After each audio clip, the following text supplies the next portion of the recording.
American Idol is looking for the next big star here in New Jersey. So, do you have hopes and dreams of becoming the next great singer and performer? If you live in New Jersey, your chances are getting better. American Idol will be holding auditions for singers here in the Great Garden State. Here are the exciting details. You can sign up by visiting this link. Here are a few of the guidelines. The New Jersey auditions will be held on Thursday, September 4, 2025.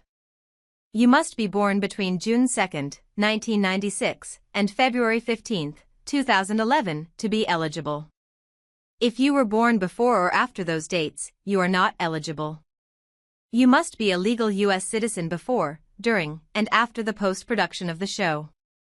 You will perform a cappella, no accompaniment. You can use an instrument, but you must be the performer using the instrument.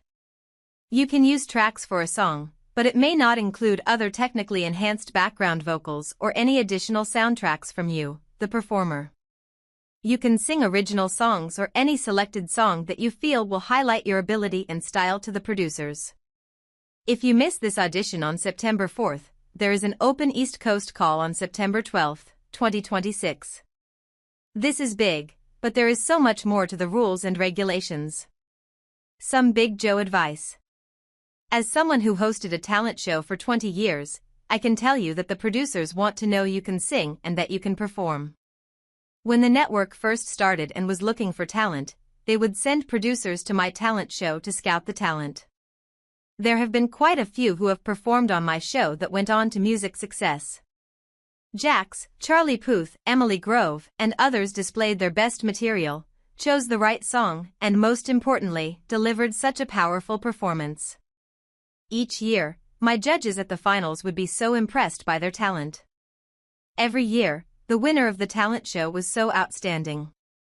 American Idol producers want to hear your best range with your best delivery. Be strong, know your material, feel your material, and blow them away. I have a good feeling that New Jersey will produce a top 10 idol. Best of luck. The 10 worst TV game shows of all time. From boring to overcomplicated to just plain offensive, we've plumbed the depths of the last few decades of reality game show television to bring you the worst of the worst. When we tune in to reality television centering on relationships between people, stuff like The Bachelor or 90 Day Fiancé or Love Island, we do it for the human drama, the absurd situations, the pot-stirring.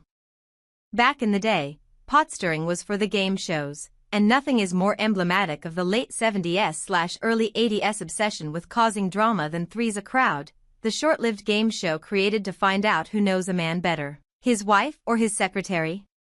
Every episode, a man was asked a series of pointed questions about his marriage and his work relationships, and then the wife and the secretary were brought on to see whose answers matched his the best.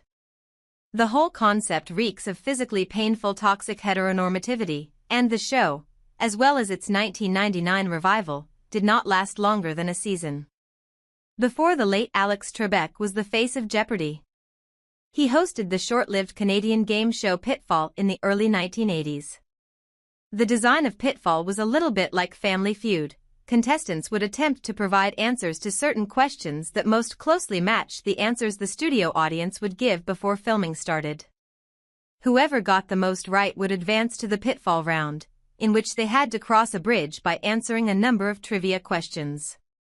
Stepping on randomly placed pitfalls would cause an elevator to slowly descend to the floor, and the contestant would have 10 seconds to give a right answer to Trebek before being disqualified.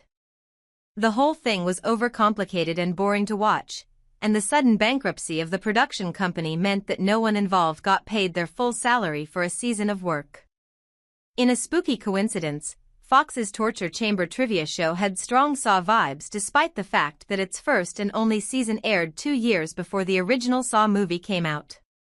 Contestants were trapped in the chamber and made to answer as many trivia questions correctly as possible while exposed to various environmental extremes.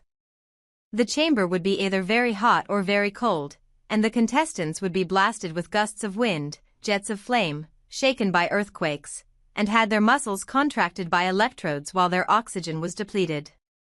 The show had a medical staff on screen in case of any major health concerns, but no one ever got that far as The Chamber was cancelled after only 6 episodes had aired, due to low ratings and an understandable amount of controversy.